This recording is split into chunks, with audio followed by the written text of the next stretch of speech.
Mes frères, je voudrais lancer ce message pour demander à l'élite africaine, l'élite, qu'elle soit intellectuelle ou économique, de cesser de noyer les autres, de noyer les Africains. J'ai reçu un post hier, un blagueur qui met un intellectuel, c'est pour vous montrer avec quelle légèreté nous traitons les problèmes essentiels. J'ai reçu un post sur lequel il était écrit que les chrétiens africains sont capables de transformer une entreprise en église. C'est une image assez forte qui laisse supposer ou conclure que le mal de l'Afrique vient de la foi des églises. Je souscris. Mais je pose la question, combien d'intellectuels sont capables d'ouvrir les yeux sur le phénomène du néocolonialisme à la boisson? Nous réfléchissons par procuration et c'est pour cela que celui qui boit oublie que la majorité des Africains, des Camerounais, ne sont rien à cause de la bouteille, à cause de la boisson. Et si vous voyez ce qui se dépense, par exemple, à Akwa de Bafoussam, le quartier Akwa de Bafoussam, si vous voyez ce qui se dépense là-bas, en un week-end, vous allez comprendre qu'en un week-end, les habitants de Bafoussam ont dépensé la fortune de Dangote en boisson. Et ils rentrent à la maison tous convaincus qu'il y a trop d'églises dehors. Mais ils ne remarquent pas qu'il y a trop de bars dehors. Et le petit carrefour d'un quartier vide les poches de tous les habitants de ce quartier chaque fin de semaine. Le lundi, on se remet à la débrouillardise. Et dans une ville comme Bafoussam, il y a plus de 20 plateaux de boissons des compagnies brassicoles qui déposent chaque vendredi et reviennent le lundi redéposer. 20, il s'agit de 40 là-bas. Je vous dis que c'est toute la fortune de Dangote qui est dépensée en boisson. Et je peux vous assurer que ceux qui y sont ne mettent pas pied à l'église. Ceux qui y vont ne mettent pas pied à l'église. Comment un intellectuel africain n'a-t-il pas pu voir que dans le système néocolonial, ce n'est pas l'église qui est un problème. On vous fait comprendre que celui qui boit se sent bien. Et les gens boivent et se sentent bien et rentrent, ils dorment, les uns étant sourds, d'autres étant tristes de n'avoir pas suffisamment bu, et ça va recommencer. Et la part de l'élite économique maintenant, parce que je parle là de l'irresponsabilité de l'élite intellectuelle, qui n'a jamais trouvé un moyen pour fédérer les petites économies, des Africains. Maintenant, je reviens sur l'élite économique. Dans beaucoup de villages, l'élite économique ne met pas pied là-bas et elle n'arrive que quand il y a deuil. Là où il y a possibilité, l'élite arrive. Et qu'est-ce que l'élite fait? Elle partage à boire. Les gens boivent et ils sont contents. Et l'élite part ayant accompli son devoir. En d'autres, même l'élite politique. Lorsqu'une élite politique veut récolter des suffrages, qu'est-ce qu'elle fait? Après un meeting, ou bien pour qu'on vienne au meeting, on doit s'assurer qu'on peut boire et boire en abondance. Qui donne le plus à boire se fera voter. Et donc, nous sommes dans un système où l'élite laisse le véritable problème, l'irresponsabilité, l'incapacité d'investir et s'acharne sur l'Église.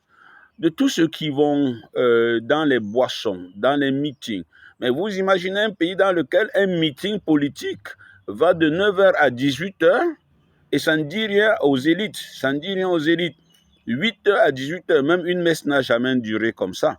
Ça, c'est au moins les messes de 3 mois réunies. Ceux-là ne vont pas à la messe.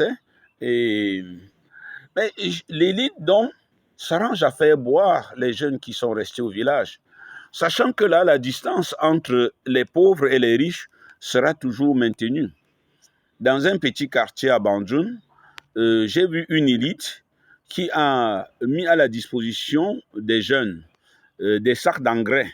Des sacs d'engrais parce que le ministère de l'Agriculture a subventionné certains engrais. Et alors, profitant de la seconde campagne, cette élite a mis des sacs d'engrais. Et sur le forum des jeunes de ce village, la première réaction, c'est « je ne viens pas prendre, vous nous trompez ». Parce que la meilleure manière de ne pas tromper les gens, c'est de leur donner à boire. J'ai beaucoup apprécié cette élite, je n'ai pas profité, je ne lui ai pas écrit un message parce que je le voyais se battre seul comme une viande vivante qu'on lance dans une poêle d'huile chaude. Je crois qu'il faut revenir et dire la vérité aux gens. On dit que nous avons une économie agricole, mais il y a quel champ, il y a quelle plantation dans toute la région, disons de l'Ouest, réputée être la région des agriculteurs. Il y a quelle plantation? Quand vous allez dans la région du littoral et surtout dans le département du Mungo, il y a quelle plantation? Si ce sont les plantations coloniales, les bananeraies, les VA, le thé, c'est des plantations coloniales. Aux villageois, on laisse un peu pour cultiver un peu de papaye, un peu d'oignon, un peu d'orange, de quoi chercher de l'argent et revenir. La colonisation, le néocolonialisme, c'est une colonisation pour laquelle le colon n'est pas à côté de toi. Il transforme ta tête, il te fait croire que le problème c'est l'Église et toi tu penses que votre problème c'est les autres. Il te fait croire que le problème c'est la foi, mais ne te dit pas que ton vrai problème c'est ton défaut d'épargne, ton défaut d'investissement. Il n'y a aucun programme scolaire qui dit à chaque enfant qu'il doit faire un demi-hectare par an. Imaginez-vous un enfant qui, à partir de 10 ans, de 15 ans, fait un demi-hectare par an. À 30 ans, c'est un monsieur. C'est un monsieur. Mais on fait croire que la boisson était interdite jusqu'à 16 ans. Mais allez voir ceux qui boivent maintenant. Chaque jeune fille, comme j'ai parlé du néocolonialisme, chaque jeune fille se fait mettre les tresses. Les jeunes filles n'ont plus de doigts normaux. De doigts normaux. Et il faut mettre les tresses de 60 000 dons. Le colon te laisse travailler, il te balance une petite greffe qui coûte 40 000 et tu lui renvoies cet argent. C'est ça le néocolonialisme. Le colon ne vient plus chez toi te fouetter. Et il peut être n'importe qui, il est chez lui. Il te fait comprendre que pour être heureux, tu dois avoir derrière sur tes doigts des longs plastiques qui t'empêchent de travailler la terre. Et dès que tu gagnes de l'argent, tu peux acheter, on met et ils repartent avec. Le vrai problème, ce n'est pas le franc CFA. Même si on avait une monnaie non nationale, à quoi cela nous servirait? Quelle serait l'économie qui soutiendrait cela? Les intellectuels ne nous le disent pas. Mais malheureusement, ils tombent sur les choses faciles. C'est la foi. Ce sont les églises qui nous ont rendus comme ça.